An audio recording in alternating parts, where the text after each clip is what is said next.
Good morning students. तो आज हम पढ़ेंगे इनऑर्गेनिक केमिस्ट्री का चैप्टर इलेक्ट्रोकेमिस्ट्री। इनऑर्गेनिक में मैंने आपको कोऑर्डिनेशन कंपाउंड चैप्टर भी पढ़ा दिया है। अगर आपने उस वीडियो को नहीं देखा है तो आप मेरे चैनल के प्लेलिस्ट में जाइए, आपको वहां पर कोऑर्डिनेशन कंपाउंड का पूरा एक प्लेलिस्ट आपको मिल जाएगा। ठीक है, तो आज हम ये चैप्टर पढ़ेंगे इलेक्ट्रोकेमिस्ट्री। तो सबसे पहले ये जो इलेक्ट्रोकेमिस्ट्री आप सुन रहे हैं नाम, ठीक है, इसको सुनकर आपको क्या दिमाग में आ रहा है? ठीक है, इलेक्ट्रोकेमिस्ट्री क्या चीज आपके दिमाग में सबसे पहले आ रही है? इलेक्ट्रो मतलब इलेक्ट्रिसिटी और केमिस्ट्री मतलब केमिकल। ये मतलब हुआ इसका कि इलेक्ट्रोकेमिस्ट्री में आपको करंट मतलब इलेक्ट्रिसिटी और केमिकल्स के बारे में दोनों को कंबाइन पढ़ना है। Electricity plus chemical, electricity plus chemicals, इन दोनों को अगर मिला दिया जाए तो क्या बन जाएगा? इलेक्ट्रोकेमिस्ट्री। तो ये एक केमिस्ट्री का ही एक ब्रांच है। ये क्या है? केमिस्ट्री का ही एक ब्रांच है। केमिस्ट्री में बहुत सारे ब्रांच है, ठीक है, इनऑर्गेनिक, ऑर्गेनिक और फिजिकल के अंदर भी बहुत सारे ब्रांच है। जैसे इनऑर्गेनिक में आपका कोऑर्डिनेशन कंपाउंड केमिस्ट्री वो अलग ही है, इलेक्ट्रोकेमिस्ट्री अलग ही है, आपका थर्मोडायनेमिक्स जो फिजिकल केमिस्ट्री में आता है वो अलग ही है, क्वांटम केमिस्ट्री अलग ही है। तो अलग अलग केमिस्ट्री के ब्रांच बने हुए हैं, ठीक है, काफी ज्यादा ब्रॉड है ये केमिस्ट्री। तो केमिस्ट्री के ब्रांच में पहला जो ब्रांच यहाँ पे हम पढ़ रहे हैं इलेक्ट्रोकेमिस्ट्री, ये क्या है? ब्रांच ऑफ केमिस्ट्री है।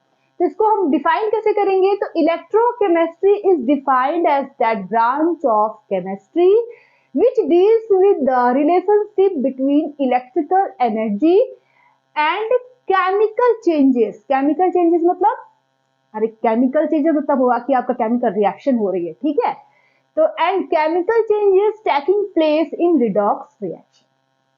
ओवरऑल अगर आप एक लाइन में कहना चाहते हैं इलेक्ट्रोकेमिस्ट्री क्या है, तो इसमें इलेक्ट्रिकल एनर्जी और केमिकल एनर्जी का एक दूसरे से रिलेशन है, इसी को हम इलेक्ट्रोकेमिस्ट्री कहते हैं। इलेक्ट्रिकल एनर्जी मतलब इलेक्ट्रिसिटी, केमिकल एनर्जी मतलब केमिकल रिएक्शन। तो केमिकल रिएक्शन और इलेक्ट्रिसिटी का रिलेशनशिप ही क्या है? इलेक्ट्रोकेमिस्ट्री है, ठीक है। फिर से मेरी बात को ध्यान से सुनिए। चलिए यहाँ पे मैंने लिखा हुआ है इस चीज को मैं आपको फिर से बता देती हूँ, ठीक है। केमिकल एनर्जी का मतलब क्या हुआ? Chemical reaction. इलेक्ट्रिकल एनर्जी का मतलब क्या हुआ? इलेक्ट्रिसिटी, ठीक है। चलो यहाँ पे लिख भी देती हूँ ताकि आपको कंफ्यूजन ना हो। इलेक्ट्रिसिटी, ठीक है। इलेक्ट्रिकल एनर्जी का मतलब इलेक्ट्रिसिटी और केमिकल एनर्जी का मतलब क्या हुआ? केमिकल रिएक्शन, केमिकल रिएक्शन, ठीक है। तो यहाँ पर आपका क्या कह रहा है कि इलेक्ट्रोकेमिस्ट्री में केमिकल रिएक्शन से इलेक्ट्रिसिटी डेवलप होती है या इलेक्ट्रिसिटी से केमिकल रिएक्शन होता है। इसी चीज को हम जिस चीज में पढ़ते हैं, जिस ब्रांच ऑफ केमिस्ट्री में पढ़ते हैं, उसी को इलेक्ट्रोकेमिस्ट्री कहा जाता है। आगे बात समझ में अच्छे से, ठीक है। तो यहाँ पर आपको जो ध्यान देना होगा, यहाँ पर लिखा है deals with the relationship between electrical energy, relationship, okay, between electrical energy and chemical changes कह सकते हो या केमिकल एनर्जी कह सकते हो, ठीक है। केमिकल चेंजेस का यहाँ पे क्या मतलब हुआ? केमिकल चेंजेस का मतलब हुआ इलेक्ट्रोकेमिकल चेंजेस। मतलब ये कि इलेक्ट्रिसिटी आपने डाला तो क्या आपका केमिकल रिएक्शन होने लगा, ठीक है, और केमिकल रिएक्शन से भी आप इलेक्ट्रिसिटी को प्रोड्यूस कर सकते हो, ठीक है। सपोज दैट कोई बीकर है, आपने उसमें इलेक्ट्रिसिटी को डाला तो यहाँ पर कुछ केमिकल रिएक्शंस होने लगा, ठीक है। या तो और ये भी हो सकता है कि आपका इस केमिकल रिएक्शन से इलेक्ट्रिसिटी डेवलप हो, ये भी पॉसिबल है।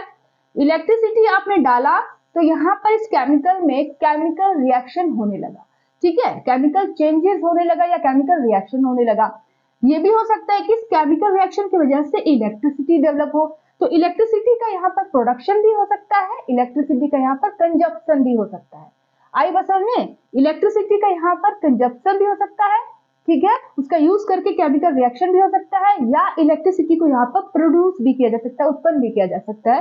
केमिकल रिएक्शन हुआ, उसकी वजह से इलेक्ट्रिसिटी आपकी बन गई। तो दोनों पॉसिबिलिटी यहाँ पर है, ठीक है। तो इसी चीज को हम बोलेंगे, इस चेंजेस को बोलेंगे electrochemical changes. Electrochemical changes, electricity की वजह से हो रही है ये केमिकल चेंजेस, केमिकल रिएक्शन, तो इसको बोलेंगे इलेक्ट्रोकेमिकल चेंजेस या electrochemical reaction. Is that clear? ठीक है। Taking place in redox reaction. Redox reaction आपने 11th में पढ़ा होगा।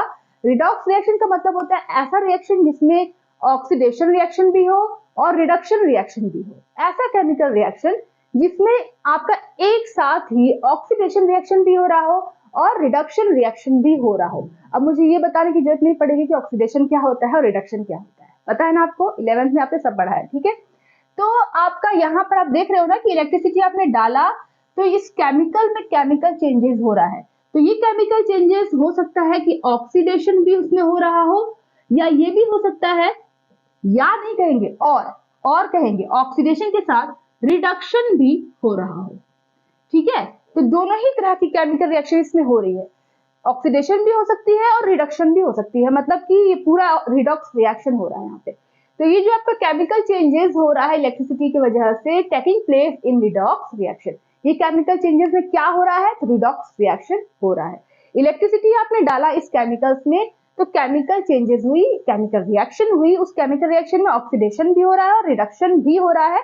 और आपका ये भी हो सकता है कि इस ऑक्सीडेशन रिडक्शन की वजह से, इस रिडॉक्स रिएक्शन की वजह से इलेक्ट्रिसिटी डेवलप हो, तो दोनों ही पॉसिबिलिटी है, ठीक है। तो यही आपका डिफिनेशन हो गया। डिफिनेशन अच्छे से समझ में आ गया ना कि आखिर ये इलेक्ट्रोकेमिस्ट्री होता क्या है, ठीक है। समझ में आ रहा है ना बात, बहुत ही आसान है। अगर पूरा आपको समझ में नहीं आ रहा है इसका डिफिनेशन तो आप एक लाइन में भी कर सकते हो, relationship between electrical energy and chemical energy is called electrochemistry, ठीक है, ये भी आप कर सकते हो। चलो आगे यहाँ पे ये भी चीज समझ में आ गया ना कि केमिकल एनर्जी मतलब क्या, केमिकल रिएक्शन, इससे आपका इलेक्ट्रिसिटी मतलब इलेक्ट्रिकल एनर्जी डेवलप हो रहा है। इस इलेक्ट्रिकल एनर्जी मतलब इलेक्ट्रिसिटी से आपका केमिकल रिएक्शन या केमिकल एनर्जी भी डेवलप हो सकता है, ठीक है। चलिए इसी को हम बोलते हैं इलेक्ट्रोकेमिस्ट्री। आगे है electrolysis. What is electrolysis, what is electrolyte. अब ये चीज आपको बहुत छोटा छोटा टॉपिक है, बहुत ही इजी है, कोई भी इसमें टिपिकल नहीं है, ठीक है। काफी बच्चों को इलेक्ट्रोकेमिस्ट्री टफ लगता है ना, लेकिन टफ है नहीं, बस थोड़ा दिमाग चाहिए और थोड़ा समझना आपको रहेगा बस। 11th का काफी कुछ इसमें है, ऑक्सीडेशन रिडक्शन वगैरह। तो इलेक्ट्रोलाइसिस क्या होता है, इलेक्ट्रोलाइसिस एक प्रोसेस है, क्या है, एक फिनोमेना है, ठीक है। तो इसमें क्या होता है कि एक बीकर में अगर आपने इलेक्ट्रोलाइट लिया है, इलेक्ट्रोलाइट मतलब सोडियम क्लोराइड हो गया, पोटेशियम क्लोराइड हो गया, कोई भी ऐसा साल्ट जो आयनाइज हो जाए कंप्लीटली, उसको हम इलेक्ट्रोलाइट कर सकते हैं, ठीक है। कोई भी ऐसा साल्ट जिसमें इलेक्ट्रिसिटी आप कंडक्ट करा सको, उसे हम इलेक्ट्रोलाइट कहते हैं। What is electrolyte, what is electrolyte, सबसे पहले ये समझेंगे, उसके बाद आप समझेंगे इलेक्ट्रोलाइसिस, ठीक है। तो इलेक्ट्रोलाइट का मतलब होता है कि ऐसे सब्सटेंस, ऐसे कंपाउंड्स, ठीक है, ऐसे सब्सटेंस, ऐसे कंपाउंड जो इलेक्ट्रिसिटी को कंडक्ट कर सके, इलेक्ट्रिसिटी को कंडक्ट कर सके, उस तरह के सब्सटेंस को या उस तरह के कंपाउंड को हम इलेक्ट्रोलाइट कहते हैं। अब कौन ऐसे कंपाउंड जो इलेक्ट्रिसिटी को कंडक्ट कर सकते हैं, बताइए कौन, जिनमें आयंस हो, जैसे सोडियम प्लस आयंस हो, Cl माइनस सोडियम क्लोराइड हो गया, जैसे आपका पोटेशियम प्लस हो गया, या आपका SO4 माइनस माइनस। तो जितने भी आयंस वाले साल्ट होते हैं वो इलेक्ट्रिसिटी को कंडक्ट कर सकते हैं। तो इस तरह के कंपाउंड को हम या इस तरह के सब्सटेंस को हम इलेक्ट्रोलाइट कहते हैं। और इस घटना को, क्योंकि ये जो आयंस होते हैं ये इलेक्ट्रिसिटी को कंडक्ट कर रहे हैं, तो इस फिनोमिना को, इस घटना को इलेक्ट्रोलाइसिस कहते हैं। समझ आ गया। इलेक्ट्रोलाइट्स मतलब ऐसे सब्सटेंस जो इलेक्ट्रिसिटी को कंडक्ट करते हैं और आयंस में ब्रेक डाउन हो जाते हैं, उनको इलेक्ट्रोलाइट कहते हैं, ठीक है। और इस फिनोमिना को इलेक्ट्रोलाइसिस कहते हैं। इलेक्ट्रोलाइसिस होने के लिए, इलेक्ट्रोलाइसिस के लिए क्या क्या जरूरी है, इलेक्ट्रोलाइट जरूरी है। और आपको इसको किसमें लेंगे, कैसे इलेक्ट्रिसिटी फ्लो करेगा, अरे भाई किसी चीज में देंगे ना आप इसको। जैसे आपने बीकर में ले लिया इलेक्ट्रोलाइट्स, ठीक है, और आपने यहाँ पर एक रॉड लगा दिया, इलेक्ट्रिसिटी फ्लो करा दिया, तो ये जो इलेक्ट्रोलाइट है ये ब्रेक डाउन हो जाएगा। जैसे सपोज दैट कि इसमें NaCl आपने लिया है, तो ये Na+ और Cl- में ब्रेक डाउन हो गया। तो ये क्या हो गया, इसमें क्या हो रहा है, यहाँ पर इलेक्ट्रोलाइसिस हो रहा है। इलेक्ट्रिसिटी की वजह से इलेक्ट्रोलाइट जो है वो ब्रेक डाउन हो गए आयंस में, वो इलेक्ट्रिसिटी को कंडक्ट कर रहे हैं, तो इस फिनोमेना को इलेक्ट्रोलाइसिस कहते हैं। आ गई बात समझ में। यहाँ पर मैंने डिफिनेशन भी लिखा हुआ है इसका, ठीक है। Electrolysis is a process that uses an electric current to break down electrolytes, ठीक है। इलेक्ट्रोलाइसिस क्या है, ये एक ऐसा प्रोसेस है जिसमें हम इलेक्ट्रिक करंट का यूज करके इलेक्ट्रोलाइट्स को ब्रेक डाउन करते हैं, तोड़ते हैं, इसी को इलेक्ट्रोलाइसिस कहा जाता है, ठीक है। नोट करना है तो नोट कर लो। अब हम पहुंचते हैं 18वीं शताब्दी में, ठीक है। 18वीं शताब्दी के करीब, ठीक है, वहां पर उस टाइम के जो साइंटिस्ट थे उन्होंने अपने लैब में एक एक्सपेरिमेंट किया। ठीक है, क्या एक्सपेरिमेंट किया उन्होंने? उन लोगों ने एक ब्लू कलर का सॉल्यूशन एक बीकर में लिया। ठीक है, एक ब्लू कलर का सॉल्यूशन एक बीकर में लिया। ब्लू कलर का सॉल्यूशन है मतलब कौन सा कंपाउंड होगा ये? ब्लू कलर में कौन सा कंपाउंड होता है? कॉपर सल्फेट CuSO4 का एक्वस सॉल्यूशन इन लोगों ने लिया। किसने? साइंटिस्टों ने लिया। 18वीं शताब्दी की बात हो रही है। ठीक है, तो एक बीकर में इन्होंने कॉपर सल्फेट सॉल्यूशन लिया। उसके बाद इन लोगों ने एक जिंक रॉड को इस बीकर में प्लेस कर दिया। एक जिंक रॉड को इसमें लगा दिया। ये क्या है? आपका जिंक रॉड है, जिंक रॉड। उसके बाद क्या हुआ कि कुछ टाइम के बाद, आफ्टर सम टाइम, कुछ देर के बाद, स्टार्टिंग में नहीं, जब लगाया तब आपको कुछ देखने को नहीं मिलेगा, क्योंकि केमिकल चेंजेस होने में थोड़ा टाइम लगता है। ठीक है, केमिकल रिएक्शंस होने में थोड़ा टाइम लगता है। तो आफ्टर सम टाइम जो साइंटिस्ट थे उन्होंने देखा कि इस बीकर का जो टेम्परेचर है वो बढ़ गया है। यहाँ पर एक टेम्परेचर मेजरमेंट लगाया उन्होंने, पैरामीटर, अरे क्या बोलते हैं उसको, थर्मामीटर। ठीक है, यहाँ पे इन लोगों ने थर्मामीटर जो है वो लगा के देखा कि इस बीकर का जो टेम्परेचर है, इस सॉल्यूशन का जो टेम्परेचर है वो बढ़ गया। मतलब हीट एनर्जी निकल रही थी। हीट एनर्जी मतलब ये पूरा गर्म हो गया है, ये बीकर क्या हो गया? पूरा गर्म हो गया है, हीट एनर्जी निकल रही है। ये पहला ऑब्जर्वेशन था।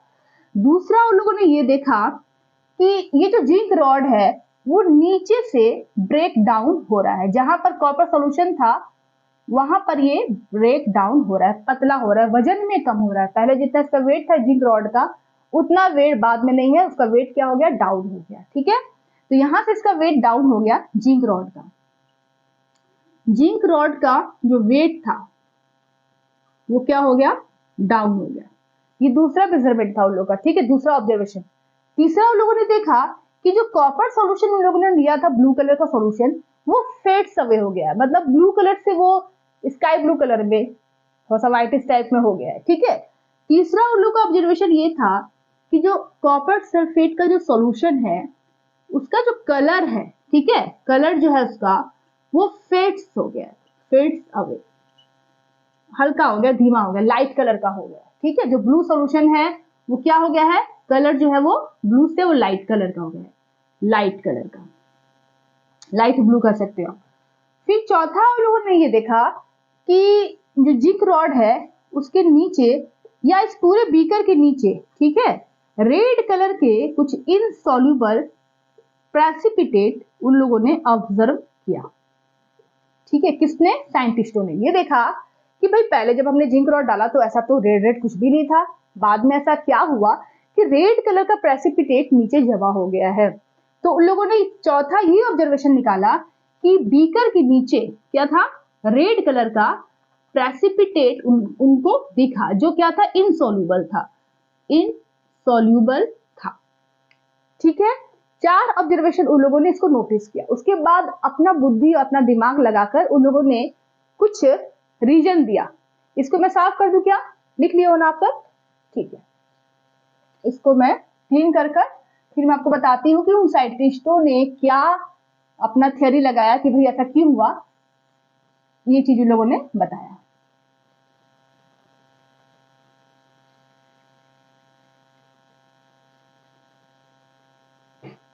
देखें, तो इतना एक्सपेरिमेंट करने के बाद उन लोगों ने ये सोचा कि ऐसा हुआ क्यों, जिंक रॉड का वजन क्यों कम हुआ, रेड प्रेसिपिटेट कहां से आ गया, टेम्परेचर क्यों बढ़ गया। ठीक है, ये सब का उन लोगों ने ऑब्जर्वेशन किया। तो सबसे पहले उन लोगों ने ये सोचा कि जो जिंक रॉड है, ठीक है, इसका वजन कम हो रहा है, इसका मतलब कि जिंक जो है टूट रहा है। वजन कम होने का मतलब क्या? टूट टूट के नीचे गिर रहा है। तो जिंक 2+ आयन में कन्वर्ट हो रहा है और साथ में 2 इलेक्ट्रॉन रिलीज कर रहा है, और यही जिंक 2+ जो है नीचे टूट टूट के गिर रहा है, जिसकी वजह से इसका वजन कम हो गया। इस जिंक रॉड का वजन, इस सॉलिड का वजन कम हो गया है। ठीक है, दूसरा इन लोगों ने देखा कि जो कॉपर का सॉल्यूशन ब्लू कलर का था, कॉपर सल्फेट का सॉल्यूशन, वो आपका फेड्स अवे हो गया है। वो blue colour light blue colour में कन्वर्ट हो गया है, या तो सफेद सफेद हो रहा है। ठीक है, फेड्स अवे हो रहा है। तो इसका रीजन उन लोगों ने सोचा कि इस कॉपर सल्फेट में जो आयन है वो क्या है, Cu प्लस प्लस और SO4 माइनस माइनस। ठीक है, तो इस CuSO4 में दो आयन है, एक Cu प्लस प्लस और एक SO4 माइनस माइनस। तो ये जो Cu प्लस है ये क्या कर रहा है कि इस इलेक्ट्रॉन को, इस दो इलेक्ट्रॉन को ले रहा है और Cu सॉलिड में कन्वर्ट हो रहा है। ठीक है, ये किसका ऑब्जर्वेशन है, मेरा नहीं है, ये उन साइंटिस्टों का है जिन्होंने एक्सपेरिमेंट किया 18वीं शताब्दी में। ठीक है, तो Cu2 प्लस दो इलेक्ट्रॉन को लेकर Cu सॉलिड में कन्वर्ट हो रहा है। अब ये जो Cu कॉपर है इसका कलर येलोविश रेडिश टाइप का होता है। कॉपर का जो कलर होता है रेडिश या येलोविश कह सकते हो, वही जाकर ये नीचे आपका बैठ जा रहा है।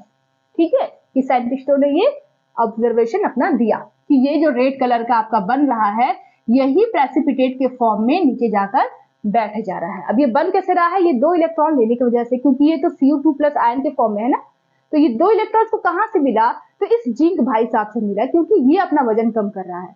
तो ये अब Zn2 प्लस और 2 इलेक्ट्रॉन निकाल रहा है, तो वहां से ये कॉपर इसको लेकर इस रेड प्रेसिपिटेट के फॉर्म में नीचे जमा हो रहा है। तो इस प्रोसेस को बोलते हैं ऑक्सीडेशन और इस प्रोसेस को बोलते हैं रिडक्शन। तो हो गया ना आपका रिडॉक्स रिएक्शन। ठीक है, तो यहाँ पर इतना चीजों को नोटिस किया कि आपका जिंक रॉड का वेट कम क्यों हुआ। ठीक है, और दूसरा कॉपर सॉल्यूशन का कलर लाइट क्यों होने लगा, रेड प्रेसिपिटेट कहां से आया। तीन चीज का ऑब्जर्वेशन उन लोगों ने निकाल लिया।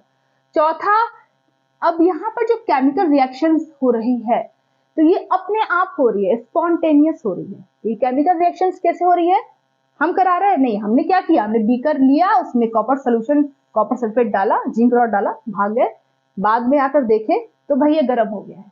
ठीक है, तो यहाँ पे खुद हो रहा है, इसे हम कुछ इलेक्ट्रिसिटी कुछ नहीं दे रहे हैं। ठीक है, तो यहाँ पर ये जो रिएक्शन हो रही है, ये जो केमिकल रिएक्शंस हो रही है ये स्पॉन्टेनियस हो रही है, स्पॉन्टेनियस हो रही है, अपने आप हो रही है। मतलब यहाँ पर जो गिब्स फ्री एनर्जी है उसकी वैल्यू लेस देन 0 है। ठीक है, अगर आपने 11th में पढ़ा होगा इसको तो। ठीक है, तो यहाँ पर आपका जो स्पॉन्टेनियस रिएक्शन हो रही है इसी की वजह से जो केमिकल रिएक्शन हो रही है, स्पॉन्टेनियस केमिकल रिएक्शन हो रही है अपने आप, उसी की वजह से इसमें से हीट थोड़ा बाहर निकल रहा है। ठीक है, अब साइंटिस्टों ने सोचा कि ये जो हीट बाहर निकल रहा है ये केमिकल एनर्जी की वजह से निकल रहा है। केमिकल एनर्जी कहां से आई, केमिकल रिएक्शन की वजह से आई। ठीक है, यहाँ मैं कर देती हूँ। ठीक है, यहाँ पर आप देखिए, तो यहाँ पर केमिकल रिएक्शन हो रहा था, केमिकल रिएक्शन, इस केमिकल रिएक्शन से क्या डेवलप हुआ, केमिकल एनर्जी, केमिकल एनर्जी। ठीक है, इस केमिकल एनर्जी से क्या डेवलप हुआ, हीट एनर्जी। आई बस समझ में कि नहीं, अपने आप ये रिएक्शन हो रही है। ठीक है, तो केमिकल रिएक्शन से केमिकल एनर्जी डेवलप हुआ, केमिकल एनर्जी से हीट एनर्जी डेवलप हुआ, और इसी वजह से थर्मामीटर बीकर का टेम्परेचर ज्यादा बता रहा था। तो साइंटिस्टों ने ये सोचा कि ये जो हीट एनर्जी निकल रहा है, ये जो हीट एनर्जी निकल रहा है ये तो वेस्ट जा रहा है ना, इसका तो कुछ काम ही नहीं है, ये तो वेस्ट जा रहा है, बीकर गर्म हो रहा है, फालतू में केमिकल एनर्जी वेस्ट हो जा रहा है। तो यहाँ से साइंटिस्टों ने अपना एक बहुत ही बड़ा बुद्धि लगाया और ये बताया कि ये जो केमिकल एनर्जी जो है डेवलप हो रही है, इस केमिकल एनर्जी को क्यों ना हम किसी दूसरे एनर्जी में कन्वर्ट करके उसका लाभ ले सके, उसका फायदा उठा सके। ठीक है, साइंटिस्टों ने यहाँ पे इस चीज की खोज की कि ये जो केमिकल एनर्जी डेवलप हो रही है इस केमिकल एनर्जी को हम क्यों ना इलेक्ट्रिकल एनर्जी में कन्वर्ट करके इलेक्ट्रिसिटी डेवलप करें। यहां से कंसेप्ट आया इलेक्ट्रोकेमिकल सेल का, मतलब बैटरीज का। ठीक है, यहां से आपकी बैटरी की कहानी शुरू हुई। बैटरी बनने से पहले साइंटिस्टों ने अपना एक्सपेरिमेंट किया और ये देखा कि जो केमिकल रिएक्शन की वजह से जो केमिकल एनर्जी डेवलप हो रही है, ये केमिकल एनर्जी का यूज हम क्यों ना इलेक्ट्रिकल एनर्जी में कर दे, इलेक्ट्रिसिटी में कर दे, और इस चीज के लिए इलेक्ट्रोकेमिकल सेल की जरूरत पड़ेगी, बैटरी की जरूरत पड़ेगी। तो यहाँ से कंसेप्ट डेवलप हुआ, पहला कंसेप्ट कि हमें कुछ ऐसा इंस्ट्रूमेंट बनाना चाहिए जहां पर ये केमिकल एनर्जी से हम इलेक्ट्रिकल एनर्जी बना सके, इस केमिकल एनर्जी से हम इलेक्ट्रिसिटी को डेवलप कर सके, कुछ हमें ऐसा कुछ इंस्ट्रूमेंट्स बनाना चाहिए। तब यहाँ से बैटरी का, इलेक्ट्रोकेमिकल सेल का आपका खोज हुआ। ठीक है, चलिए तो अब इसको साफ कर लेते हैं, उसके बाद स्टार्ट करते हैं इलेक्ट्रोकेमिकल सेल। तो आज की क्लास में हम इलेक्ट्रोकेमिकल सेल के बारे में पढ़ेंगे, ठीक है। बाद में हम पढ़ेंगे इलेक्ट्रोलाइटिक सेल। तो मैंने सोचा कि चलो थोड़ा बहुत इसमें बता देती हूँ कि दोनों में डिफरेंस क्या है, इलेक्ट्रोकेमिकल सेल और इलेक्ट्रोलाइटिक सेल में थोड़ा बहुत बताती हूँ, इसको बाद में काफी ब्रॉड बताऊंगी। तो इलेक्ट्रोकेमिकल सेल जो होता है, इसमें केमिकल एनर्जी को इलेक्ट्रिकल एनर्जी में कन्वर्ट किया जाता है, जैसे गैल्वेनिक सेल हुआ या वोल्टाइक सेल हुआ। केमिकल एनर्जी को इलेक्ट्रिकल एनर्जी में कन्वर्ट किया जाता है। अब आप सोचिए कि ऐसा कौन सा सेल आपके घर में, आपके घर के अंदर, जिसमें केमिकल एनर्जी से इलेक्ट्रिकल एनर्जी बनती है। सोचो, जो बच्चों के खिलौने आते हैं या जो टीवी का रिमोट होता है उसके अंदर जो बैटरी होती है, बच्चों के खिलौने के अंदर जो बैटरी होती है, या आपके घर में टॉर्च की जो बैटरी होती है, ठीक है, उसमें क्या है कि आपने यूज किया, बैटरी खत्म हो गई तो आपने उसको फेंक दिया, यूज एंड थ्रो वाला। तो वहां पर जो बैटरी यूज कर रहे हो, टीवी के रिमोट के अंदर जो बैटरी हुई, बच्चों के खिलौनों के अंदर जो बैटरी हुई, या आपके टॉर्च के अंदर की जो बैटरी हुई, उसमें केमिकल भरे होते हैं, केमिकल्स होते हैं। तो वहां पर वो केमिकल रिएक्शन करते हैं, केमिकल एनर्जी डेवलप होती है और वहां से आपकी इलेक्ट्रिकल एनर्जी मतलब इलेक्ट्रिसिटी डेवलप होती है और फिर वो काम करता है। जब पूरा केमिकल खत्म हो जाता है तब वो बैटरी खराब हो जाती है, फिर आप उसको फेंक देते हो, तो वहां पर वो इलेक्ट्रोकेमिकल सेल है, ओके, जैसे गैल्वेनिक सेल या वोल्टाइक सेल। और इलेक्ट्रोलाइटिक सेल क्या होता है, ये आपका इलेक्ट्रिकल एनर्जी को केमिकल एनर्जी में कन्वर्ट करता है। इलेक्ट्रिकल एनर्जी मतलब इलेक्ट्रिसिटी को केमिकल रिएक्शन में कन्वर्ट करता है। इलेक्ट्रिसिटी से आप केमिकल रिएक्शन कर रहे हो, ठीक है, इलेक्ट्रिसिटी आपने सप्लाई किया और उस बैटरी के अंदर केमिकल रिएक्शन होने लगी, तो यहाँ पर जो सेल आपका बना वो इलेक्ट्रोलाइटिक सेल हो गया। जिससे इसका एग्जांपल है रिचार्जिंग बैटरी। जैसे आपकी मोबाइल की जो बैटरी है, मोबाइल की बैटरी खत्म हो गई तो आपने प्लग में उसको लगा दिया, जब प्लग में आपने लगाया, स्विच ऑन किया, तो वहां पर इलेक्ट्रिकल एनर्जी मोबाइल के अंदर जो केमिकल्स है उसमें केमिकल एनर्जी में वो कन्वर्ट हो रही है। मोबाइल पूरा चार्ज हो गया तो आपने प्लग से हटा दिया मोबाइल को, तो वहां पर फिर केमिकल एनर्जी इलेक्ट्रिकल एनर्जी में कन्वर्ट हो जाती है, फिर आपका मोबाइल काम करने लगता है। फिर जब पूरा आपका केमिकल एनर्जी खत्म हो जाता है तो फिर आप क्या करते हो, फिर प्लग में लगाते हो, फिर आपका इलेक्ट्रिकल एनर्जी केमिकल एनर्जी में कन्वर्ट हो जाता है। तो ये आपकी मोबाइल की कहानी, मतलब रिचार्जिंग बैटरीज, जो ऐसे बैटरी जो रिचार्ज किए जा सकते हो। तो ये आपके इलेक्ट्रोलाइटिक सेल में आते हैं, जो मैं आपको बाद में बताऊंगी, ठीक है। तो आज हम पढ़ेंगे इलेक्ट्रोकेमिकल सेल। तो स्टूडेंट्स, तो आज की क्लास में हम पढ़ेंगे इलेक्ट्रोकेमिकल सेल, जिसे हम गैल्वेनिक सेल या वोल्टाइक सेल भी कहते हैं, ठीक है, दोनों का नाम एक ही है। अच्छा, तो जो गैल्वेनिक सेल होता है या जो वोल्टाइक सेल होता है, ये जो इलेक्ट्रोकेमिकल सेल है, ये करते क्या है, तो अभी थोड़ी देर पहले ही मैंने आपको बताया कि केमिकल रिएक्शंस होता है जिसकी वजह से एनर्जी डेवलप होती है और ये एनर्जी से हम इलेक्ट्रिसिटी को फाइंड मतलब प्राप्त करते हैं, ऑब्टेन करते हैं, ठीक है।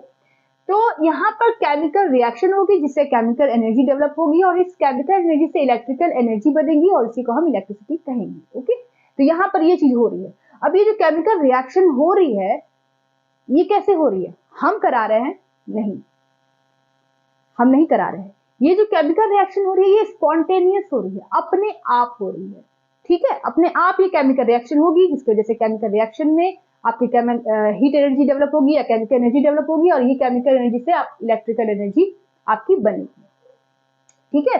तो यहाँ पर जो केमिकल रिएक्शन हो रही है, जो रिडॉक्स रिएक्शन हो रहा है, ये स्पॉन्टेनियस हो रहा है, ये हम नहीं कर रहे हैं, इसलिए इसको बोलेंगे ये इलेक्ट्रोकेमिकल सेल। और इलेक्ट्रोलाइटिक सेल में हम क्या कर रहे थे, जैसे रिचार्जेबल बैटरी, जैसे मोबाइल फोन की बैटरी, इसमें हम प्लग ऑन करते हैं रिचार्ज करने के लिए बैटरी को, तो जब प्लग ऑन करते तो हम कर रहे हैं, तो वहां पर इलेक्ट्रिकल एनर्जी केमिकल एनर्जी में कन्वर्ट होता है, ठीक है। लेकिन यहाँ पर इलेक्ट्रोकेमिकल सेल में आपका स्पॉन्टेनियस रिएक्शन है, इसमें केमिकल एनर्जी खुद केमिकल रिएक्शन होगा, केमिकल एनर्जी डेवलप होगी और वो इलेक्ट्रिकल एनर्जी मतलब इलेक्ट्रिसिटी में कन्वर्ट हो जाएगा, ठीक है। तो due to spontaneous redox reaction gives free energy, यहाँ पर जीरो होगी, लेस देन जीरो और less than zero not zero, ठीक है। तो इसका मतलब कि यहाँ पर एनर्जी रिलीज होगी, ओके, यहाँ पर क्या हो रहा है, एनर्जी रिलीज हो रहा है, ठीक है। और इसी एनर्जी को हम इलेक्ट्रिसिटी में कन्वर्ट करते हैं, किसमें, इलेक्ट्रोकेमिकल सेल में। याद रखिएगा, इलेक्ट्रोकेमिकल सेल में हम केमिकल एनर्जी को इलेक्ट्रिसिटी में कन्वर्ट करते हैं, बिल्कुल इसको याद रखिएगा। क्योंकि ये स्पॉन्टेनियस रिडॉक्स रिएक्शन होती है, ये वाइवा में भी आ सकता है, एग्जाम में भी आ सकता है, क्योंकि ये स्पॉन्टेनियस रिडॉक्स रिएक्शन होती है। अब इसका एग्जांपल क्या है, गैल्वेनिक सेल, वोल्टाइक सेल या इलेक्ट्रोकेमिकल सेल का जो मोस्ट इंपॉर्टेंट एग्जांपल है, जो आपके सिलेबस में है, आपके एनसीईआरटी के बुक में है, वो है डैनियल सेल। डेनियल सेल क्या है? ये गैल्वेनिक सेल का एग्जाम्पल है और इसी को हम ZnCu सेल भी कहते हैं। क्या कहते हैं? ZnCu cell. ये मोस्ट इंपॉर्टेंट है। अगर आप बीएससी में हो तो बीएससी में भी इलेक्ट्रोकेमिस्ट्री चैप्टर में यही दिया हुआ है, डेनियल सेल। और भी बहुत है, लेकिन एग्जाम में सबसे ज्यादा यही पूछा जाता है। ठीक है, तो आपके 12th के बच्चों के लिए, बीएससी के बच्चों के लिए, सबके लिए ये चैप्टर है। ऐसा नहीं कि केवल 12th के बच्चों के लिए है, या ऐसा भी नहीं कि बीएससी के बच्चों के लिए, क्योंकि सब में तो थोड़ा बहुत आपके जो बीएससी के बच्चे होंगे उनमें थोड़ा बहुत ज्यादा टॉपिक होगा, बस यही अंतर है। बाकी सारा कंसेप्ट एक ही है, चाहे आप बीएससी के हो चाहे आप 12th के हो, कंसेप्ट सब कुछ वही है, सेम ही है। बस बीएससी के बच्चों को थोड़ा ज्यादा पढ़ना है, थोड़ा ज्यादा ही उसमें टॉपिक्स ऐड किए होते हैं। ठीक है, यहाँ तक समझ में आ गया तो नोट कर लो। अब आप पढ़ेंगे डेनियल सेल के बारे में, जो एक इलेक्ट्रोकेमिकल सेल होता है। और इसमें क्या होता है कि केमिकल रिएक्शंस होती है, जिसकी वजह से केमिकल एनर्जी डेवलप होती है और इस केमिकल एनर्जी से इलेक्ट्रिसिटी बनती है। ठीक है, और ये स्पॉन्टेनियस रिएक्शन है। ठीक है, अपने आप होने वाला रिएक्शन है। तो यहाँ पर डेनियल सेल का जो रिप्रेजेंटेशन है यहाँ पर मैंने कर दिया है। बहुत ही सिंपल सा स्ट्रक्चर है, बहुत साफ सुथरा आपको दिख रहा है। थोड़ी देर के बाद देखना पूरा भरा होगा। ठीक है, तो यहाँ पर डेनियल सेल को कैसे बनाते हैं, तो हम यहाँ 2 बीकर को लेंगे। ओके, पहले बीकर में हम जिंक सल्फेट का सॉल्यूशन लेंगे, एक्वस सॉल्यूशन, और साथ में हम इसी जिंक का ही एक रॉड लेंगे, जिंक रॉड, और इसमें डिप करके इसको रखेंगे। दूसरे बीकर में हम कॉपर सल्फेट का सॉल्यूशन लेंगे, जो ब्लू कलर का होता है, कॉपर सल्फेट सॉल्यूशन, और इसमें हम कॉपर का ही रॉड लेंगे, कॉपर रॉड। याद रखिएगा, जिस चीज का सॉल्यूशन होगा उसी का रॉड होगा, जिस मेटल का रॉड होगा उसी मेटल का सॉल्यूशन भी होगा। जो इलेक्ट्रोलाइट है और जो आपका रॉड का जो मेटल है वो दोनों सेम होना चाहिए। Copper rod copper sulphate, zinc rod zinc sulphate. आई बात समझ में? मेटल सेम होना चाहिए। ये डेनियल सेल का रिप्रेजेंटेशन है। ठीक है, तो यहाँ पर अब इन दोनों रॉड्स को, जिंक रॉड और कॉपर रॉड को एक वायर के थ्रू कनेक्ट कर दिया गया। ठीक है, और बीच में यहाँ पर अमीटर लगा दिया गया, ये देखने के लिए कि क्या सच में केमिकल एनर्जी से इलेक्ट्रिकल एनर्जी बनती है, इलेक्ट्रिसिटी डेवलप होगी कि नहीं होगी। ये सब पता करने के लिए हमने यहाँ पर एक एमीटर को लगा दिया। एमीटर क्या करता है? ये डायरेक्शन बताता है इलेक्ट्रिसिटी का, अगर आपने फिजिक्स में पढ़ा होगा इसको। ठीक है, तो अब क्या होगा कि यहाँ पर अब ये सब सेटअप आपने कर लिया। अब इसको थोड़ी देर के लिए आप छोड़ दीजिए, क्योंकि केमिकल रिएक्शन अपने आप हो रही है, स्पॉन्टेनियस हो रही है, तो इसको थोड़ी देर के लिए आप छोड़ दीजिए। थोड़ी देर के बाद आप क्या ऑब्जर्व करेंगे, क्या देखेंगे, चलिए उसके बारे में हम बात करते हैं।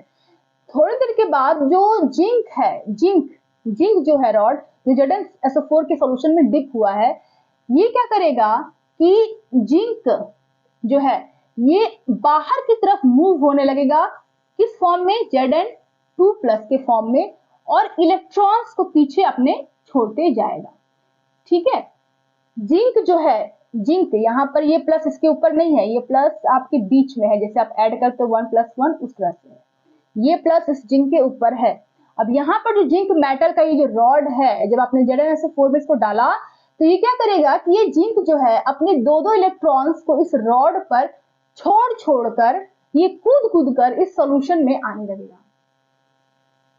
बात समझ आई?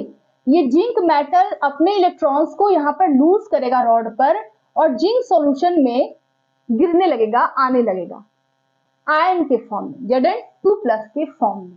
अब इस रॉड पर पूरा इलेक्ट्रॉन भर जाएगा, क्योंकि भाई जिंक मेटल का रॉड है काफी बड़ा सा, छोटा तो है नहीं।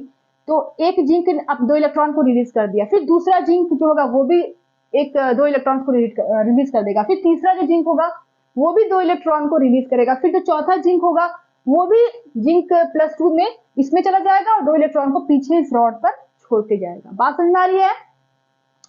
जो जिंक रॉड है वो सॉलिड फॉर्म में है ना, सॉलिड फॉर्म में है। तो ये क्या कर रहा है कि ये Zn2+ में कन्वर्ट हो रहा है और 2 इलेक्ट्रॉन को छोड़ रहा है। तो इस प्रोसेस को बोलते हैं ऑक्सीडेशन। क्या बोलते हैं? लूज ऑफ इलेक्ट्रॉन मतलब ऑक्सीडेशन। जब मेटल अपने इलेक्ट्रॉन को लूज कर दे तो उसको क्या बोलेंगे? ऑक्सीडेशन। ठीक है, तो यहाँ पर इस रॉड पर, इस जिंक रॉड पे क्या हो रही है? ऑक्सीडेशन प्रोसेस हो रही है। तो ये जो 2 इलेक्ट्रॉन है वो रॉड पर ही रह जाएंगे, और ये जिंक 2+ है, ये कहाँ चला जाएगा? सॉल्यूशन में चला जाएगा। कहाँ चला जाएगा? सॉल्यूशन में। इसको आप ऐसे लिखेंगे एक्वस के फॉर्म में। ठीक है, ऐसे समझ में आ जाएगा आपको। ये सॉलिड मतलब ये, और एक्वस मतलब ये सॉल्यूशन। आई बस में? यहाँ पर हो रही है ये प्रोसेस। अब इस रॉड पर पूरा 2E भर जाएगा भाई। ठीक है, अब यहाँ पर माइनस होगा, प्लस नहीं होगा, यहाँ पर माइनस होगा। 2 इलेक्ट्रॉन्स है ना, 2e minus 2e minus 2e minus 2e minus, पूरा रॉड पर इलेक्ट्रॉन ही इलेक्ट्रॉन भर जाएंगे। अब क्या होगा कि ये इलेक्ट्रॉन्स जो है ये मूव करने लगेगा, कहां पर, इस वायर के थ्रू, इस वायर के थ्रू ये इलेक्ट्रॉन मूव करेगा और कहां आएगा, इस रॉड पर आ जाएगा। ठीक है, जो इलेक्ट्रॉन्स मूव कर रहा है ई माइनस वो मूव करके इस रॉड पर आ रहा है। कौन से रॉड पर, कॉपर रॉड पर आ रहा है। अब यहाँ क्या होगा, यहाँ पर जो कॉपर सल्फेट सॉल्यूशन है, ये कॉपर सल्फेट सॉल्यूशन किस फॉर्म में होगा, Cu plus plus plus SO4 minus minus, aqueous solution है ना। आपने कैसा सॉल्यूशन लिया है, एक्वस सॉल्यूशन लिया है। ये इलेक्ट्रोलाइट जो है वो अपने आयंस में क्या है, ब्रेक डाउन है, Cu plus plus plus SO4 minus minus में। तो यहाँ पर जब इलेक्ट्रॉन्स आएगा, इलेक्ट्रॉन ई माइनस आएगा, तो ये जो CuSO4 सॉल्यूशन में जो कॉपर आयन है Cu प्लस प्लस है, वो सारे Cu प्लस प्लस, वो सारे आपके Cu प्लस प्लस इस रॉड पर आकर चिपक जाएंगे। कहां आके चिपक जाएंगे, इस रॉड पर। क्यों चिपकेंगे, क्योंकि इलेक्ट्रॉन पर नेगेटिव चार्ज, कॉपर आयन पर पॉजिटिव चार्ज, नेगेटिव पॉजिटिव एक दूसरे को क्या करेंगे, अट्रैक्ट करेंगे। तो ये सारे Cu प्लस प्लस इस पूरे रॉड पर आकर चिपकने लगेंगे, यहां से चिपके पूरे रॉड पर चिपक जाएंगे। इस रॉड पर पूरे इलेक्ट्रॉन नेगेटिव, इस रॉड पर पूरे पॉजिटिव, क्योंकि ये Cu प्लस इस बाहर पूरा आके चिपक रहा है, क्योंकि बीच में इलेक्ट्रॉन्स आ रहे हैं। ठीक है, Cu प्लस प्लस क्या है, पॉजिटिव चार्ज है, तो इस रॉड पे पूरे पॉजिटिव, इस रॉड पर पूरे नेगेटिव। तो इस रॉड को हम बोलते हैं एनोड। ठीक है, और ये नेगेटिव चार्ज रॉड हो गया। इस रॉड को हम बोलेंगे कैथोड। ठीक है, ये पॉजिटिव चार्ज हो गया, ये हो गया एनोड, ये हो गया कैथोड। ओके, यहां तक बात समझ में आई। अब क्या होगा कि ये जो चार्ज बन रहा है, ये पूरा रॉड, इसके बाहर पूरा, इसके अंदर इनटू द रॉड, इसके अंदर की बात हो रही है, रॉड के अंदर पूरा नेगेटिव, हर जगह सिर्फ नेगेटिव है। ठीक है, पूरा नेगेटिव चार्ज है ये रॉड। और ये जो रॉड है, इसके पूरा बाहर की तरफ पॉजिटिव, इस तरह से चारों तरफ पॉजिटिव। क्यों, क्योंकि Cu प्लस जाके चिपक रहे हैं उस रॉड पर। Cu प्लस क्या है, पॉजिटिव है, तो ये पूरा पॉजिटिव और ये पूरा नेगेटिव। आई बात समझ में। तो इस नेगेटिव रॉड को एनोड, इस पॉजिटिव रॉड को कैथोड कहेंगे। आई बात समझ में, यहां तक समझ में आ गई बात सबको। चलो आगे बढ़ते हैं। हाँ, तो इसका रिएक्शन मैंने अब नहीं लिखा कि इसमें होता क्या है कि ये जो इलेक्ट्रॉन्स आ रहे हैं, ठीक है, वो इस Cu प्लस प्लस जो इस सॉल्यूशन में प्रेजेंट है, वो Cu प्लस प्लस देखा कि भाई नेगेटिव चार्ज आ रहा है, मेरे पास पॉजिटिव है, तो नेगेटिव पॉजिटिव वो इलेक्ट्रॉन वहां से ले लेगा, लेकर ये किस में कन्वर्ट हो जाएगा, Cu सॉलिड में। ठीक है, तो यहां पर क्या हो रहा है, रिडक्शन हो रहा है। रिडक्शन, इलेक्ट्रॉन को गेन करना, रिडक्शन, इलेक्ट्रॉन को लूज करना, ऑक्सीडेशन। ये गेन हो रहा है तो रिडक्शन, लूज हो रहा है तो ऑक्सीडेशन। ये सब आपको पता ही होगा, 11th में सब आपने पढ़ा है। तो यहाँ पर आपका एक में हो गया ऑक्सीडेशन, एक में हो गया रिडक्शन, ये पूरा क्या हो गया, रिडॉक्स रिएक्शन। तो डैनियल सेल में क्या हो रहा है, रिडॉक्स रिएक्शन हो रहा है और अपने आप हो रहा है, स्पॉन्टेनियस हो रहा है। ठीक है, चलो यहाँ तक बात समझ आ गई। अब क्या हो रहा है, जो इलेक्ट्रॉन का मूवमेंट हो रहा है, इलेक्ट्रॉन के मूवमेंट के अपोजिट डायरेक्शन में क्या चीज फ्लो करता है। फिजिक्स पढ़ते हो आप लोग ना, 11th में पढ़ा होगा, 10th में पढ़ा होगा, तो आपने ये पढ़ा होगा कि इलेक्ट्रॉन के मूवमेंट के ऑपोजिट डायरेक्शन में करंट फ्लो करता है। I for electricity, current. ठीक है, तो इसके ऑपोजिट डायरेक्शन में, मैं ग्रीन कलर से शो कर रही हूं उसको, इसके ऑपोजिट डायरेक्शन में इलेक्ट्रिसिटी फ्लो करने लगेगा। इलेक्ट्रिसिटी मतलब आई फ्लो करेगा। इलेक्ट्रॉन का डायरेक्शन अगर इधर है तो इलेक्ट्रिसिटी का डायरेक्शन उसके ऑपोजिट होगा। ठीक है, ये सब आपने पढ़ा होगा फिजिक्स में। और ये कैसे पता चला कि इलेक्ट्रिसिटी फ्लो कर रहा है? इस एमीटर ने बताया। इस एमीटर का डायरेक्शन जो है वो मूव कर गया इस इलेक्ट्रिसिटी के तरफ। ठीक है, ये क्या है? एमीटर है। ठीक है, एमीटर। तो यहाँ पर क्या हो जाएगा, जब इलेक्ट्रिसिटी इलेक्ट्रॉन फ्लो कर रहा था तो उसके अपोजिट डायरेक्शन में पूरा सर्किट कंप्लीट हो गया ना, जिसकी वजह से इलेक्ट्रिसिटी डेवलप हुई। और ये इलेक्ट्रिसिटी का डायरेक्शन अपोजिट ऑफ इलेक्ट्रॉन के डायरेक्शन से है।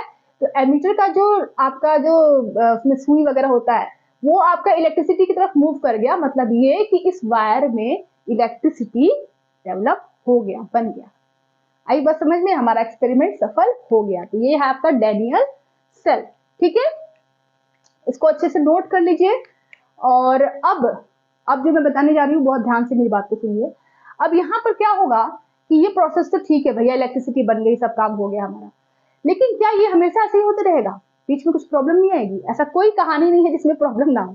ठीक है, तो डैनियल सेल की जब ये प्रोसेस चल रही थी तो देखा गया एक्सपेरिमेंट में कुछ घंटों के बाद कि इस सॉल्यूशन में सारे Cu++ इस रॉड पर जाकर चिपक गए। इलेक्ट्रॉन वहीं पर है, इसलिए इलेक्ट्रॉन है ना इस रॉड पे, तो वो Cu++ जाकर इस रॉड पे चिपक गए। और अपने पीछे क्या छोड़ा उन्होंने? अपने पीछे उन्होंने छोड़ा SO4-। सारे Cu++ रॉड पे जाकर चिपक गए और अपने पीछे उन्होंने SO4-, को छोड़ा। तो ये पूरा सॉल्यूशन में SO4-, का भरमार हो जाएगा। होगा कि नहीं? बोलो। SO4-, SO4-, पूरा सॉल्यूशन आपके सल्फेट आयन से भर जाएगा। और सल्फेट आयन क्या है? नेगेटिव चार्ज है। तो ये पूरा सल्फेट आयन हर जगह आपके भर जाएंगे, क्योंकि Cu ने इनको त्याग दिया है। Cu जाकर रॉड पे चिपक गया है और इसके पीछे, अपने पीछे SO4-, को छोड़ दिया है। तो ये पूरा जो सॉल्यूशन होगा इसमें नेगेटिव चार्ज बहुत ज्यादा भर जाएगा। ठीक है, और यहाँ पर क्या हो रहा है इस वाली कहानी में, इस वाले बीकर में देखो क्या हो रहा है। इस वाले बीकर में क्या होगा कि जो Zn++ है, ये पूरा Zn++, ठीक है, Zn++, हर जगह केवल Zn++, लेकिन साथ में जो जिंक सल्फेट का सॉल्यूशन है उसमें भी Zn++ है। ठीक है, इस जिंक सल्फेट के सॉल्यूशन में भी तो Zn++ है। हर जगह Zn++ भर जाएगी। एक तो रॉड से आ रहा था Zn++, दूसरा ZnSO4 सॉल्यूशन में भी Zn++ है, जिंक आयन है। तो इसमें इसके भी जिंक आयन इसमें आ गए, सॉल्यूशन में भी जिंक आयन है, और उसमें कौन सा चार्ज है? प्लस चार्ज है, पॉजिटिव चार्ज है। ओके, तो ये पूरा बीकर जो है ये पॉजिटिव चार्ज कैरी कर लेगा, और ये पूरा जो बीकर है ये नेगेटिव चार्ज कैरी कर लेगा। Beaker not rod. Okay, rod की बात नहीं कर रही हूँ, बीकर की बात कर रही हूँ। बीकर में जो सॉल्यूशन है उसके बारे में बात हो रही है। Is that clear? तो इस बीकर का जो सॉल्यूशन है ये पॉजिटिव चार्ज हो जाएगा, और इस बीकर का जो सॉल्यूशन है वो नेगेटिव चार्ज हो जाएगा।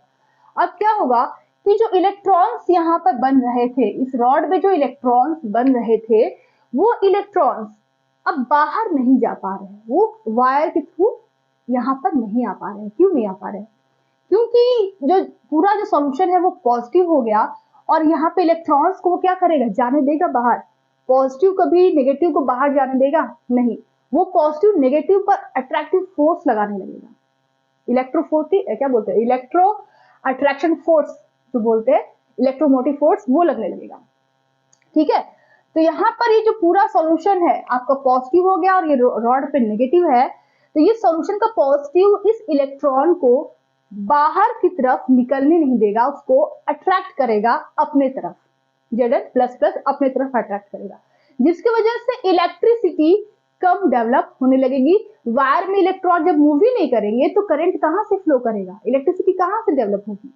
जब फ्लो कर रहे थे जब माइनस चार्ज, जब इलेक्ट्रॉन फ्लो कर रहे थे तभी तो उसके अपोजिट डायरेक्शन में इलेक्ट्रिसिटी फ्लो कर रहा था। लेकिन भाई जब Zn++ ने इलेक्ट्रॉन को मूव कराना ही बंद कर दिया, तब क्या होगा कि इलेक्ट्रिसिटी फ्लो होगी ही नहीं, एमीटर रुक जाएगा। एमीटर क्या हो जाएगा? रुक जाएगा, वो मूवमेंट ही नहीं करेगा, क्योंकि ये बता रहा है कि इलेक्ट्रिसिटी भाई नहीं आ रही है, करंट नहीं आ रहा है, जाम हो गया है, ट्रैफिक जाम हो गया है। ठीक है, ये एमीटर बताने लगेगा। अब यहाँ पर भी तो यही प्रोसेस हो रही थी कि जो अभी जो नेगेटिव यहाँ पे बन रहा है, SO4-, SO4-, पूरा सॉल्यूशन नेगेटिव हो गया है, और यहाँ पे जो इलेक्ट्रॉन्स आ रहे हैं वो भी क्या है? नेगेटिव। ये नेगेटिव को क्या करेगा, अट्रैक्ट करेगा कि रिपेल करेगा, रिपेल करेगा। तो ये जो नेगेटिव चार्ज सॉल्यूशन है वो इस रॉड पर प्रेजेंट इलेक्ट्रॉन्स को रिपेल करने लगते हैं, दूर भगाने लगते हैं। नेगेटिव चार्ज एक दूसरे को रिपेल करेंगे, एक दूसरे को दूर भगाएंगे, रिपल्सन होगा। तो यहाँ पर इलेक्ट्रॉन्स एक तो पहले से ही नहीं आ रहे थे और जो दो थोड़े बहुत आ भी गए उसको भी ये SO4 माइनस रिपेल कर दिया, नेगेटिव की वजह से रिपेल हो गया, भाग गया दूर। तो ओवरऑल पूरा का पूरा ट्रैफिक जाम चारों तरफ से और आपकी आवागमन ठप हो गई। ठीक है, तो यहाँ से एक तो जाने दे नहीं रहा था इलेक्ट्रॉन को, दूसरा यहाँ पे इलेक्ट्रॉन जो आए भी थे कैसे करके उनको ये SO4 माइनस रिपेल करने लगा, रिपल्शन लगाने लगा, रिपल्सन फोर्स लगने लगा, जिसकी वजह से इलेक्ट्रॉन इस रॉड पर रुके ही नहीं, वो वापस जाने लगे। वो क्या करने लगे, वापस जाने लगे। ठीक है, जाम हो गया पूरा, इलेक्ट्रॉन की फ्लो बंद हो गई। जो इलेक्ट्रॉन की फ्लो हो रही थी एक्चुअली में वो रुक गई, क्योंकि आपका कभी इलेक्ट्रॉन यहाँ पे रिपेल होने लगा तो यहाँ पर अट्रैक्शन होने लगा, तो काफी कुछ गड़बड़ हो गया। तो इस प्रॉब्लम की वजह से इलेक्ट्रिसिटी बहना बंद हो गई, फ्लो बंद हो गया। तो यहाँ पर साइंटिस्टों ने सोचा कि भाई अब क्या किया जाए, ऐसा तो काम नहीं चलेगा ना कि 1 घंटा के लिए बैटरी खराब हो गई फिर दो, 1 घंटे से तो कुछ होगा नहीं। तो फिर यहाँ पर साइंटिस्टों ने सोचा कि अब हम ऐसा क्या करें, ऐसा कौन सा तिगड़म भिड़ाए कि आपका यहाँ पर जो इलेक्ट्रिसिटी का फ्लो है वो बरकरार रहे, वो सही से होता रहे। तो यहाँ पर इन्वेंशन हुआ साल्ट ब्रिज का, साल्ट ब्रिज का यहाँ पर खोज हुआ। अब ये साल्ट ब्रिज होता क्या है, सब कुछ को हम डिटेल से पढ़ेंगे, इसको नोट करना है तो नोट करना है। सो स्टूडेंट्स, तो यहाँ पर आप देख सकते हो कि ये जो एरिया है ये लेफ्ट साइड है और ये राइट साइड है। ठीक है, तो इस लेफ्ट वाले बीकर को या इस लेफ्ट वाले सेल को हम कहेंगे ना, सेल ही है ना, तो ये पूरा एक सेल है डैनियल सेल। इस डैनियल सेल का ये लेफ्ट सेल है और ये राइट सेल है, याद रखिएगा। ठीक है, नाम में बिल्कुल कंफ्यूज मत होना, क्योंकि आगे आपको बहुत सारे न्यूमेरिकल्स करने रहेंगे, क्वेश्चंस सॉल्व करने रहेंगे, तो वहां पे लेफ्ट राइट में कंफ्यूजन आपको नहीं होना चाहिए। जो लेफ्ट साइड का जो सेल है ये एनोड कहलाता है। ठीक है, प्लस ये ऑक्सीडेशन रिएक्शन करता है। जो राइट साइड का जो सेल है इसमें रिडक्शन होता है और ये कैथोड कहलाता है, याद रखिएगा। ठीक है, अभी मैं सारा यहाँ पे लिख देती हूँ, आप सारा नोट कर लीजिए। सबसे पहले ये जो आपका लेफ्ट साइड है इसको आप बोलेंगे लेफ्ट हाफ सेल। ओके, दूसरा इसका एक और नाम है ऑक्सीडेशन हाफ सेल। हाफ क्यों कहेंगे, क्योंकि ये पूरा एक सेल हो गया, ये हाफ प्लस ये हाफ, तो ये ऑक्सीडेशन हाफ सेल। तीसरा इसको आप एनोड हाफ सेल भी कह सकते हो। तो एग्जाम में कोई भी नाम देकर बोलेगा ZnCu सेल मतलब क्या, डैनियल सेल, और एनोड हाफ सेल बोल दिया तो कंफ्यूज मत होना कि उसमें कौन सा चार्ज है। ठीक है, तो यहाँ पे एनोड हाफ सेल। चौथा इसको ऑक्सीडेशन एनोड हाफ सेल भी कह सकते हैं, या नेगेटिव, हाँ negative half cell, negative half cell of Daniell cell. Okay, अगर आपसे पूछे कि नेगेटिव हाफ सेल कौन है डैनियल सेल का, तो एनोड है, जिंक रॉड है, ZnSO4 के सॉल्यूशन में। ठीक है, इसको नोट कर लो। और यहाँ पर जो राइट वाला साइड है इसको बोलेंगे राइट हाफ सेल। ओके, दूसरा इसको आप बोलेंगे क्योंकि इसमें क्या हो रहा है, रिडक्शन हो रहा है, तो रिडक्शन हाफ सेल, इसको कैथोड भी बोलते हैं, तो कैथोड मतलब पॉजिटिव हाफ सेल, या इसको आप पॉजिटिव हाफ सेल भी कह सकते हैं, पॉजिटिव हाफ सेल। ठीक है, तो डैनियल सेल में एक हाफ सेल ये हो गया जिसे हम बोलेंगे लेफ्ट हाफ सेल, और एक हो गया राइट हाफ सेल। ठीक है, तो आपको अगर याद करने में कंफ्यूजन हो रहा है तो यहाँ पर मैं एक ट्रिक बता रही हूँ आपको, LOAN, लोन। ठीक है, लोन का क्या मतलब होता है, L for left, O for oxidation, A for anode और N फॉर नेगेटिव। तो ये आपका ये जो एनोड हाफ सेल है जिसे हम लेफ्ट हाफ सेल कह रहे हैं, इसे याद करने के लिए आप लोन को याद रखिए, बाकी का इसका ऑपोजिट क्या हो जाएगा, राइट हाफ से, ठीक है। L for left, O for oxidation, A for anode और एन फॉर नेगेटिव, ठीक है। तो अब आज की क्लास यहीं तक रहने देते हैं, काफी वीडियो लंबी हो गई है। नेक्स्ट क्लास में हम पढ़ेंगे साल्ट ब्रिज के बारे में। और अगर आपको आज की वीडियो अच्छी लगी है तो प्लीज वीडियो को लाइक करें, अगर आप चैनल पर न्यू हैं तो प्लीज चैनल को सब्सक्राइब करना बिल्कुल ना भूलें। Take care, bye bye.